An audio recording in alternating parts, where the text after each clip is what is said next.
Bonjour à tous et bienvenue sur Allo Pasteur. Alors aujourd'hui, je vais répondre à une question sur le pouvoir des paroles. Est-ce que notre langue, est-ce que nos paroles ont un pouvoir créateur? C'est un enseignement très répandu dans les milieux chrétiens.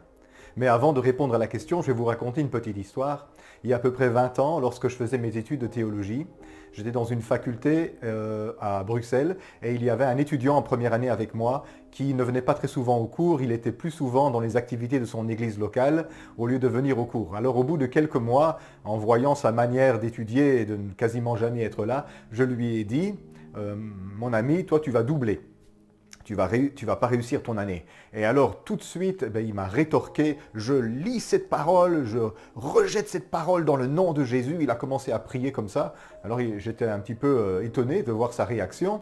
Vous avez peut-être déjà vu ce genre de réaction dans le monde chrétien, de personnes qui pensent que les paroles que l'on dit ont un pouvoir créateur. Alors, pour résumer l'histoire, il a raté son année, effectivement, mais ce n'était pas à cause du pouvoir de mes paroles, c'était parce qu'il n'avait pas étudié et qu'il ne venait pas assez souvent au cours pour pouvoir valider les cours. Et donc, dans sa tête, je ne sais pas si lui il pense qu'il a échoué à cause de moi, mais moi je sais que c'est parce qu'il n'a pas travaillé qu'il a échoué. Vous voyez, ce genre de réactions, eh bien, on les trouve régulièrement dans le monde chrétien. D'où est-ce que ça vient?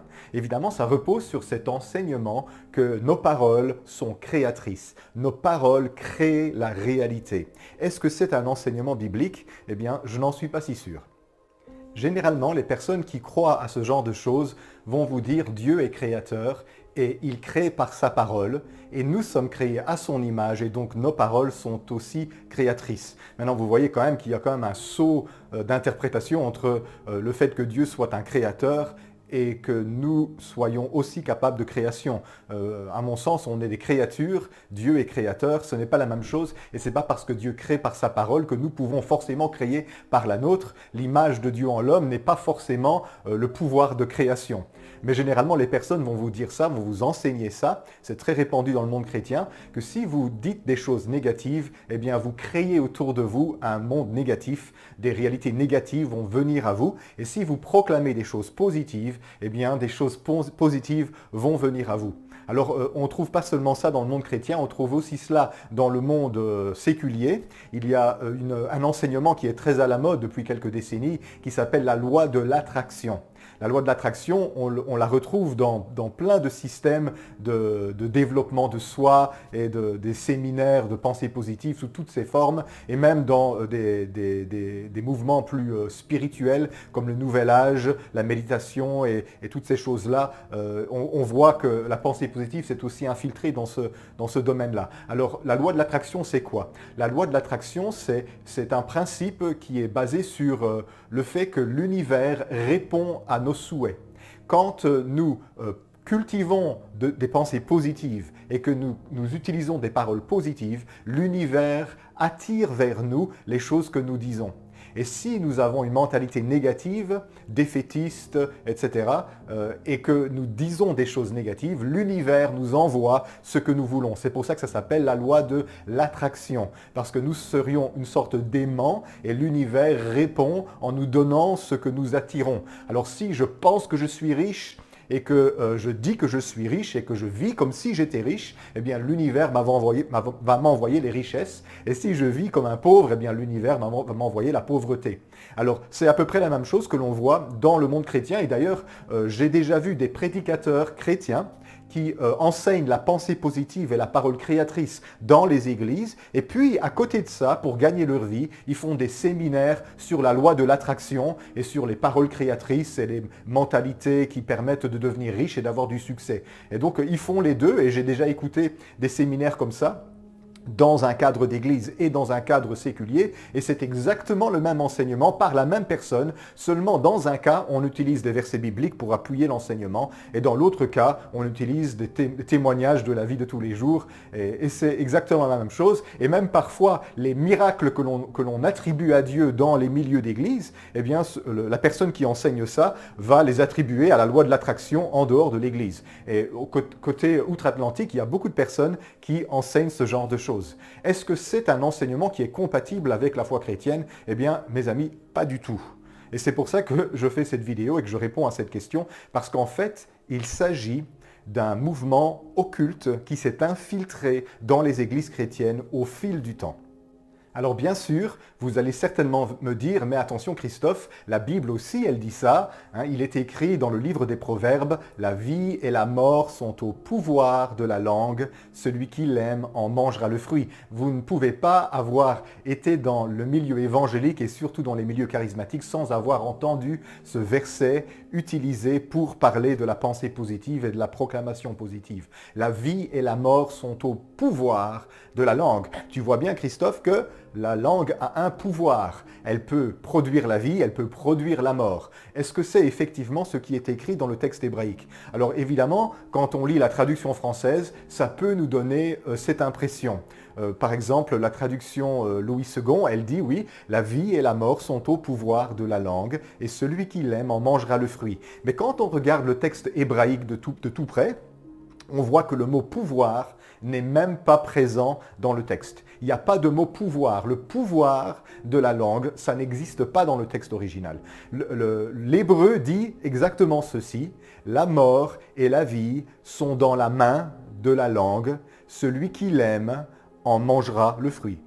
Donc là où en français on voit le mot pouvoir, en fait c'est simplement le mot main qui se trouve dans le texte hébraïque. Et qu'est-ce que ça signifie? En fait, c'est une manière hébraïque de dire que la vie et la mort sont sous le contrôle de la langue et que celui qui l'aime en subira les conséquences. Le fruit en hébreu, c'est ce qui sort de, donc c'est les conséquences, ce sont les conséquences du comportement qu'on vient de dénoncer. Donc il est en train de dire que la vie ou la mort sont au contrôle de la langue et celui qui aime, c'est-à-dire sous-entendu profiter de ça, eh bien il en subira les conséquences. Alors, qu'est-ce que ça signifie ça? Eh bien, il faut comprendre ce que sont les proverbes. Généralement, les proverbes dans la Bible, ce sont des sentences de la part d'hommes sages. Beaucoup d'entre eux sont de Salomon et ils étaient généralement donnés dans le cadre d'une assemblée publique, dans un tribunal ou en tout cas dans un endroit où il y avait des personnes qui écoutaient et qui avaient des cas, des dossiers à traiter et souvent des problématiques à trancher. Alors, vous imaginez bien, par exemple, le roi Salomon et des personnes qui viennent devant lui pour qu'il leur fasse justice. Et alors, il aurait très bien pu leur dire « Hep, la vie et la mort sont au pouvoir de la langue. Celui qui l'aime en mangera le fruit. » Ce qui équivaut en fait en hébreu à la formule policière que l'on voit dans les films américains. Vous avez le droit de garder le silence car tout ce que vous direz pourra être retenu contre vous. Et donc, il ne s'agit pas du tout d'un pouvoir métaphysique, mystique, magique de la langue. Il est seulement en train de dire que celui qui parle, il doit faire attention à ce qu'il va dire, parce que cela pourra être retenu contre lui. D'ailleurs, Jésus ne dit pas autre chose. Jésus, il dit qu'il sera demandé aux gens de cette génération de rendre compte de toutes les paroles vaines qu'ils auront proférées, car, dit Jésus, par tes paroles tu seras justifié et par tes paroles tu seras condamné. C'est exactement la même idée. En hébreu, il n'y a aucune notion de magie de la parole dans ce verset. Ça ne parle que des conséquences de nos paroles. Oui, nos paroles peuvent avoir des conséquences et surtout quand nous parlons à la légère devant un magistrat, devant le roi ou devant quelqu'un qui a un pouvoir sur nous. Et donc, c'est une parole qu'il faut replacer dans son contexte, dans le contexte des proverbes. C'est un avertissement pour celui qui parle à la légère, parce qu'il pourra être jugé et donc innocenté ou condamné, et parfois même à mort, à cause de ce qu'il est sur le point de dire. En aucun cas, on ne peut utiliser ce verset pour prétendre qu'un pouvoir surnaturel serait attaché à nos paroles et que nos paroles mystiquement créeraient des réalités autour de nous. Ça, c'est un exemple de verset biblique qui a été détourné par les partisans de la pensée positive et souvent dans l'évangile de la prospérité d'ailleurs, et qui ne veut vraiment pas dire ce qu'on prétend qu'il veut dire. Maintenant, je ne suis pas en train de dire que nos paroles n'ont aucun effet. Effectivement, nos paroles peuvent encourager ou décourager, elles peuvent blesser ou soigner. Hein. Ce qui a été détruit avec des mots peut parfois être guéri par des mots. Sinon, à quoi servent toutes les thérapies qui utilisent la parole?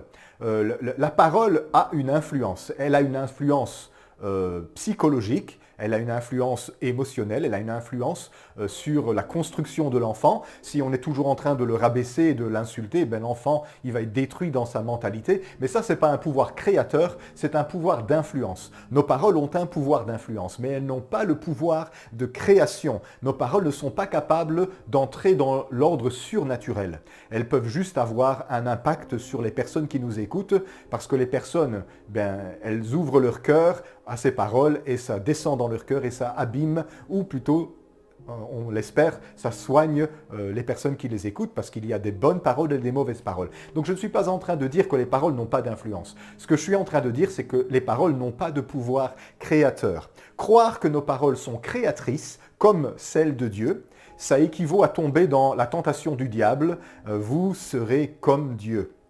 Le diable prétendait initier les êtres humains au pouvoir de Dieu pour connaître le bien et le mal et donc être capable de manier les deux parce que connaître en hébreu, c'est pas juste savoir, c'est pas l'arbre du savoir du bien et du mal, c'est l'arbre de la connaissance du bien et du mal. Donc c'est avoir une intimité avec le bien, une intimité avec le mal et pouvoir manier les deux. Et vous savez que dans beaucoup de systèmes occultes, vous allez voir qu'il y a toujours cette opposition bien-mal, lumière, ténèbres, positif, négatif, masculin, féminin, soleil, lune, etc. Et donc c'est un petit peu le dualisme qu'on retrouve dans le Tao, qu'on retrouve dans l'hindouisme, qu'on retrouve dans beaucoup de systèmes orientaux en général, mais qu'on retrouve particulièrement aussi dans cet enseignement de la pensée positive, où on prétend que des paroles positives créent ou attirent des réalités positives, et des paroles négatives créent ou attirent des réalités négatives. Maintenant, je peux vous montrer très facilement que nos paroles ne sont pas créatrices. Si vous voulez une petite démonstration, voilà. Ce téléphone, c'est un téléphone chinois bon marché. Tu es un iPhone dernière génération. Je proclame sur toi que tu es un iPhone dernière génération. Non. Désolé. Ça reste un Mi Phone. Il n'y a toujours pas de transformation. Pourtant, j'y ai cru. En tout cas, un instant. En tout cas, j'y ai espéré. Non, nos paroles ne sont pas créatrices. Ce n'est pas parce que nous disons une chose qu'elles arrivent. Il y avait un vieux livre qui était écrit par Yankee Shaw où il disait de mettre ce que l'on désirait sur un mur, par exemple une belle voiture, et de proclamer chaque fois qu'on passait devant « je suis riche, j'ai une belle voiture », parce que ça finirait par arriver à nous. Et en général, on prétend que ça, c'est la foi. La foi serait une sorte de confiance dans le pouvoir créateur des paroles. Alors que ça, ce n'est pas du tout la foi biblique. La foi biblique, ce n'est pas la confiance en quelque chose ou en un procédé. La foi biblique, c'est la confiance en une personne. Si on a la foi, on a confiance en Dieu. On n'a pas confiance en nous et encore moins en le pouvoir de nos paroles de créer des réalités. Donc ça, c'est une fausse conception de la foi. Et heureusement d'ailleurs que ça ne fonctionne pas parce que vous imaginez un petit peu si tout ce que les gens disaient arrivait, si tout ce que les gens proclamaient eh bien, provoquait des chamboulements dans la vie des autres, eh bien, le monde il serait dans un chaos absolu. Il n'y aurait même plus besoin de faire la guerre. Hein. Il suffirait de souhaiter la mort de notre adversaire dans un pays étranger qu'il mourrait à distance. Ça serait tellement facile pour les rois et les présidents et les chefs militaires de faire la guerre à distance, hein, s'il suffit de dire des choses pour qu'elles arrivent. Mais ça ne marche pas comme ça. Ça, c'est juste de la superstition et c'est de la magie, c'est de l'occultisme, même quand c'est pratiqué sous le couvert de la Bible. Alors, quelle est l'origine réelle de la pensée positive et à partir de quand est-ce qu'elle a commencé à influencer le monde chrétien ? Eh bien, pour répondre à cette question, je vais me référer aux travaux du pasteur Jacques Lemaire qui a écrit des articles à ce sujet-là, et notamment un article qu'il a posté pour l'organisation Vigisect. La pensée positive peut être retracée très loin dans l'Antiquité, mais plus près de nous, au XVe, XVIe siècle. Paracelse a commencé à utiliser la notion d'énergie positive et d'énergie négative dans le domaine de la santé. Paracelse était un astrologue, magnétiseur, guérisseur, et il pensait que les problèmes de santé étaient provoqués par des déséquilibres énergétiques dans le corps, et il prétendait par le magnétisme rééquilibrer ces énergies. Alors évidemment, ce n'est pas du magnétisme physique, comme avec des aimants, pôle nord, pôle sud. C'est un magnétisme spirituel qu'il prétendait pouvoir manipuler par l'imposition de ses mains. Un peu plus tard, ce sera le tour de Mesmer, 18e, début 19e siècle, qui va reprendre tout l'enseignement de Paracelse. Mesmer était un magnétiseur aussi, un médium, ça veut dire qu'il parlait avec les esprits, et il prétendait pouvoir canaliser un fluide magnétique de nature spirituelle au travers de ses mains. Et c'est lui qui va encore élargir cet enseignement et contribuer à l'étendre autour de lui. C'est vraiment le père de l'occultisme dans notre monde occidental. Mesmer n'a rien à voir évidemment avec l'hypnotiste de scène d'origine québécoise là, qui passe sur les plateaux de télévision. Il a juste repris son nom parce que c'est un nom qui est très fameux dans le milieu de l'hypnose. Mais ici, le Mesmer qui a hérité des enseignements de Paracelse, c'était un homme vraiment profondément ancré dans l'occultisme. Un petit peu plus tard, un autre adepte du mesmérisme, Phineas Quimby, va élargir l'enseignement. Il va reprendre à son compte tout ce que ses pairs ont enseigné sur le magnétisme et l'influence du positif et du négatif, mais il va y rajouter une dimension que personne n'avait jusqu'alors évoquée. C'est le lien qu'il y a entre le pouvoir de la pensée et le magnétisme. Alors pour Quimby, il pensait que les dérèglements dans la santé sont provoqués pas juste par du magnétisme positif et négatif, mais encore plus en amont par des pensées positives ou négatives. Et donc une pensée positive a le pouvoir de générer un magnétisme positif et les pensées négatives ont un pouvoir de générer des magnétismes négatifs et de nuire à la santé. Et donc lui, il prétendait guérir les personnes en redressant leur manière de penser. Et quand les personnes se mettaient à penser positivement, eh bien il pensait que cela allait les guérir et si les gens pensaient négativement, évidemment ça allait les rendre malades. Alors il ne faut pas confondre l'effet psychologique, l'effet placebo, l'effet psychosomatique avec ce que faisait Quimby.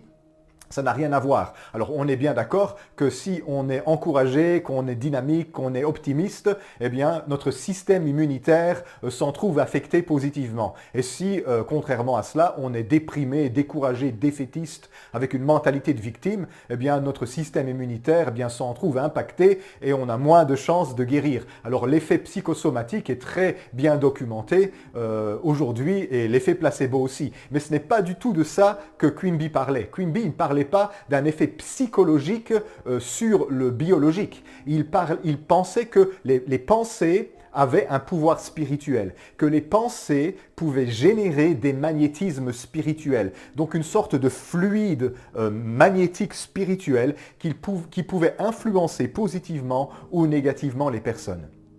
Alors Quimby a eu une disciple très célèbre, Mary Baker Eddy. Alors elle, c'est le 19e et le début du 20e siècle. Elle est la fondatrice de la science chrétienne, qui n'a rien à voir avec la scientologie, c'est complètement autre chose. Elle pensait que nos pensées positives ou négatives peuvent avoir une puissance sur la santé, mais aussi sur tous les domaines de la vie. Et donc pour s'en prémunir, il faut répéter des slogans, des formules qui les contrecarrent. Et donc il faut répéter des formules positives sans cesse pour contrecarrer ce qu'elle appelait le magnétisme animal malfaisant.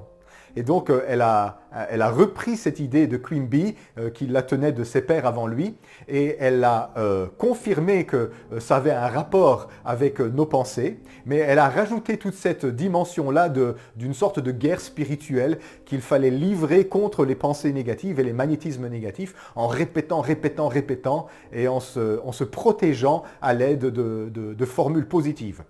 Quand son troisième mari décédera d'une thrombose, elle refusera d'accepter ce rapport du médecin et elle dira que c'est le magnétisme animal malfaisant des anciens étudiants qui ont réussi à tuer son mari de cette façon.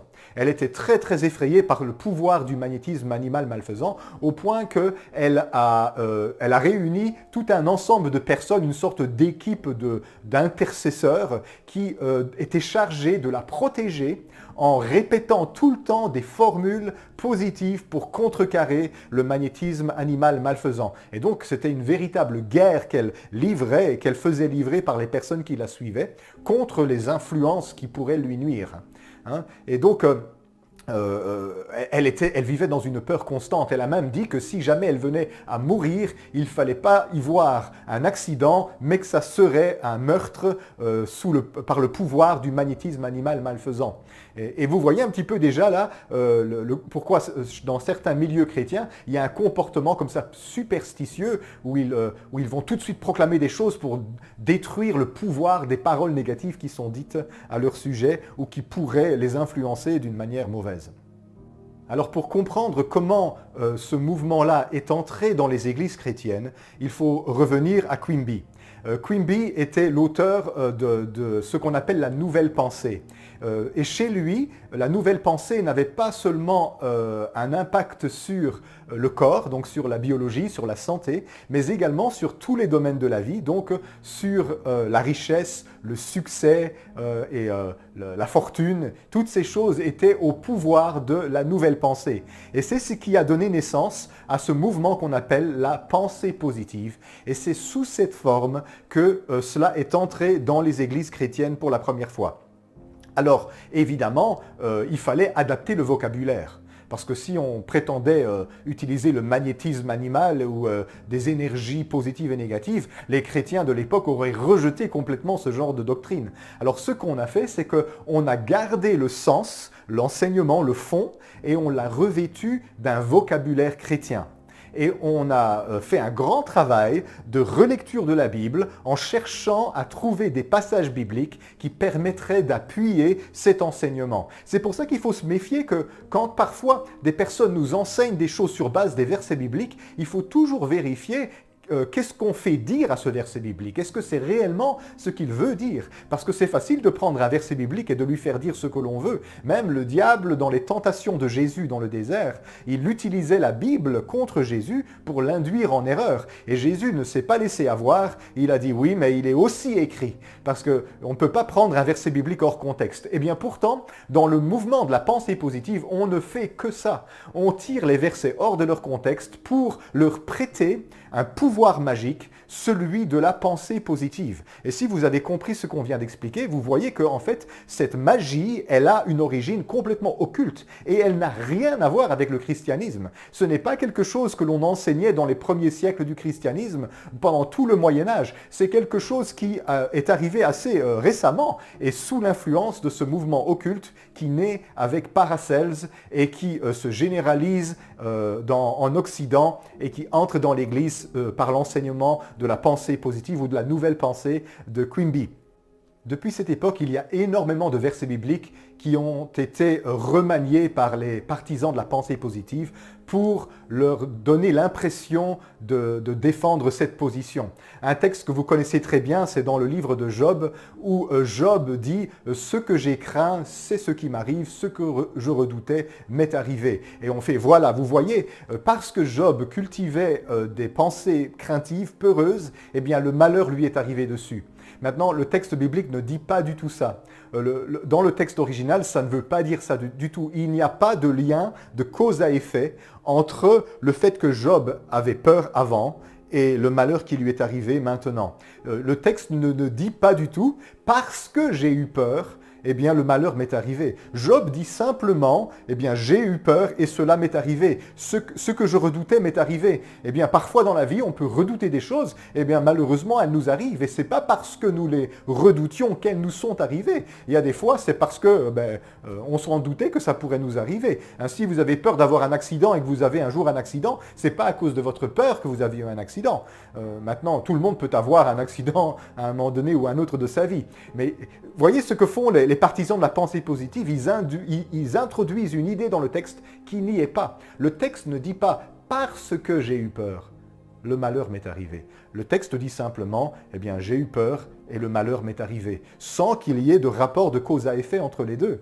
Hein? Et donc, on tord le sens de versets bibliques et on fait ça avec beaucoup de passages dans le monde de la pensée positive. C'est pour ça que peut-être que vous avez plusieurs autres passages qui vous viennent à l'esprit et qui vous font défendre la doctrine de la pensée positive. Eh bien, toujours, il s'agit de déformation du sens des textes. C'est généralement les prendre hors contexte et transformer leur sens. On utilise le texte comme un prétexte pour lui faire dire quelque chose. Et donc, en fait, d'où ça vient? Ça vient du fait que le mouvement de la pensée positive, pour rentrer dans l'Église, ne pouvait pas entrer là sans déguisement. Il fallait se déguiser avec un langage pseudo-chrétien et donc utiliser des versets bibliques.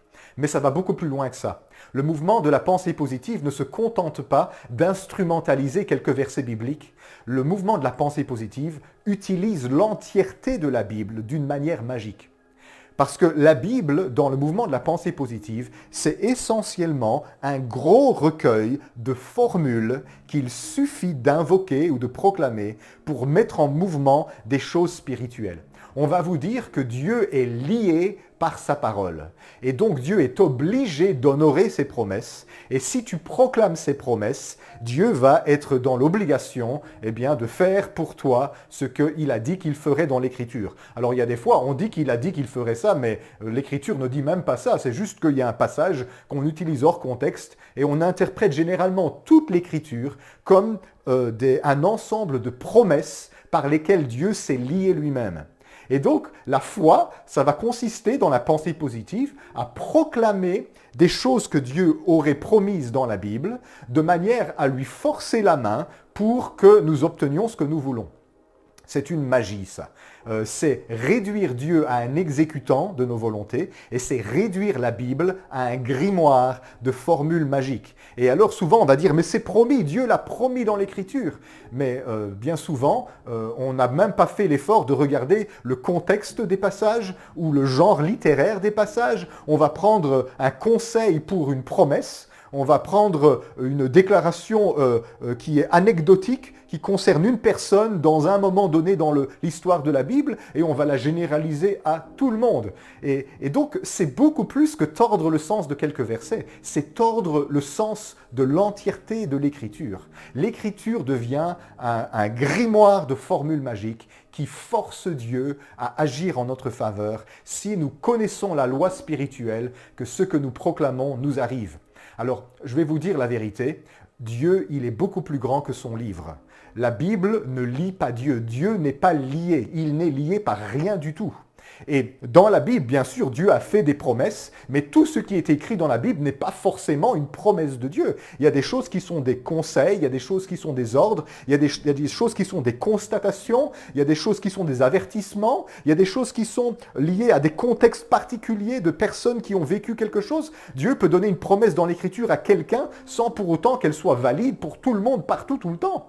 Mais dans la pensée positive, on va utiliser l'entièreté de la Bible comme un grimoire de magie. Et donc Dieu, une fois qu'il entend ses promesses proclamées dans nos bouches, eh bien, il est obligé d'honorer ses promesses et il agit en notre faveur. C'est généralement ça qu'il y a derrière, peut-être pas dit comme je le dis, mais c'est ça qu'il y a derrière le mouvement de la pensée positive chrétienne. Dieu est tenu de faire ce qu'on lui demande. Et vous voyez encore comment c'est une magie. Parce que ce n'est pas une question de confiance en un Dieu qui fait ce qu'il veut et qui s'occupe très bien de nous, c'est nous qui contrôlons.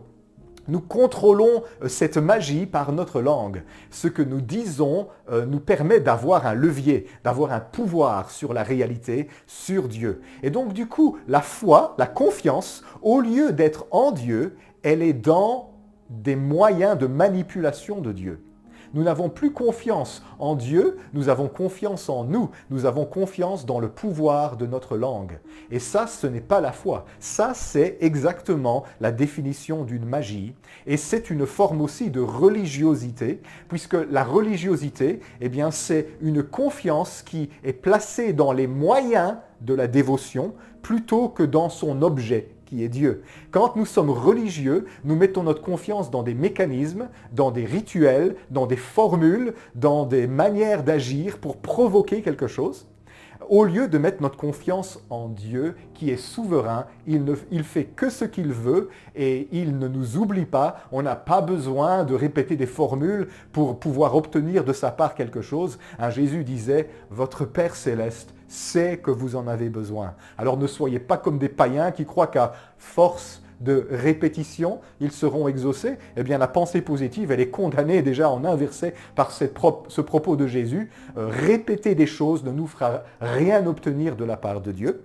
Dieu n'est pas obligé de faire ce que nous lui demandons. Dieu est un être complètement libre et souverain, mais heureusement, il est bon et il est bienveillant et il s'occupe de nous. Nous ne sommes pas obligés de nous inquiéter et de nous protéger contre toutes sortes de choses. Et alors, ça a des conséquences dans beaucoup de domaines de la vie chrétienne. D'abord, ça génère de la peur. On a peur de parler. On a peur de dire quelque chose qui pourrait attirer le malheur sur nous. Deuxièmement, ça fait qu'on devient des êtres religieux, on se répète, et on essaie toujours de se protéger. Pendant ce temps-là, on perd notre temps, parce que tout ça, ce sont des grimaces qui ne servent à rien, et ça ne va pas nous faire gagner quoi que ce soit auprès de Dieu, mais on prétend que c'est le combat spirituel, on prétend que c'est l'intercession. Et j'ai remarqué que dans énormément d'endroits, le combat spirituel et l'intercession sont infectés par ces enseignements de la pensée positive. Si vous avez compris ce que je dis ici, eh bien, il s'agit véritablement d'une forme de magie qui s'est habillée, qui s'est déguisée avec un vocabulaire chrétien et qui s'est glissée dans nos églises évangéliques, mais surtout dans les églises pentecôtistes et charismatiques, encore que de nos jours, ça commence à un petit peu s'estomper, mais c'est encore présent dans pas mal de communautés. Eh bien, c'est une forme d'occultisme et de magie, et vous savez ce que Dieu pense de la magie. La magie est une abomination aux yeux de Dieu. Il nous l'a interdite. Oui, non seulement la magie païenne, mais aussi la magie chrétienne qui consisterait à essayer de manipuler Dieu avec des formules. Alors voilà, ça c'est la pensée positive et ça c'est le soi-disant pouvoir créateur de la langue. Il n'y a rien là qui soit réel, qui soit biblique, qui soit fondé sur les Écritures. C'est une introduction dans les églises d'une doctrine de démons d'origine magique qui remonte au Moyen-Âge et aux magnétiseurs de cette époque et qui remonte à un système magique du monde où on prétend pouvoir manipuler des choses au lieu de simplement faire confiance à Dieu, mettre notre confiance en Dieu qui sait mieux que nous ce qui est bon pour nous. Si pas un seul cheveu de notre tête tombe par terre sans que notre Père s'en soucie, eh bien pourquoi est-ce qu'on devrait alors commencer à s'inquiéter et à confesser des choses toute la journée pour essayer de nous protéger contre le mal? Jésus a dit « Je vous ai donné tout pouvoir sur toute la puissance de l'ennemi et rien, écoutez, et rien ne pourra vous nuire. » Alors inutile de faire comme Mary Baker Eddy et d'avoir des groupes d'intercession qui nous protègent en dressant un mur de paroles positives contre la négativité ambiante. Les enfants de Dieu sont protégés par la grâce, ils sont protégés par Jésus-Christ. La Bible, elle dit « Celui qui est né de Dieu se garde lui-même et le malin ne le touche pas. » Et nous sommes gardés, l'ange de l'Éternel campe autour de ceux qui le craignent. Nous n'avons pas besoin d'être superstitieux, nous pouvons nous reposer dans la confiance en notre Père. Alors voilà, ça c'est la réponse à cette question sur la pensée positive et le soi-disant pouvoir créateur de la langue. Si vous vous êtes rendu coupable de cette pratique sans le savoir, peut-être qu'on l'enseigne dans les endroits où vous êtes, qu'est-ce qu'il faut faire? Eh bien d'abord, confessez cela à Dieu, parce que c'est un péché. Confessez ça à Dieu, repentez-vous, abandonnez cette pratique et surtout renouvelez votre intelligence à l'aide d'un enseignement biblique sain. Abandonnez cette manière de concevoir qui est superstitieuse, païenne, occulte, magique et entrez dans la vraie foi qui est la confiance en la bonté et en la toute-puissance de Dieu qu'on n'a pas besoin d'essayer de manipuler parce qu'il est bien capable de s'occuper de nous et il le fait. Voilà les amis, si vous avez encore des questions, n'hésitez pas. Dans la description de cette vidéo, il y a un formulaire. Vous pouvez m'écrire. Si vous souhaitez des réponses privées, mettez votre adresse email, comme ça je pourrai vous répondre en privé.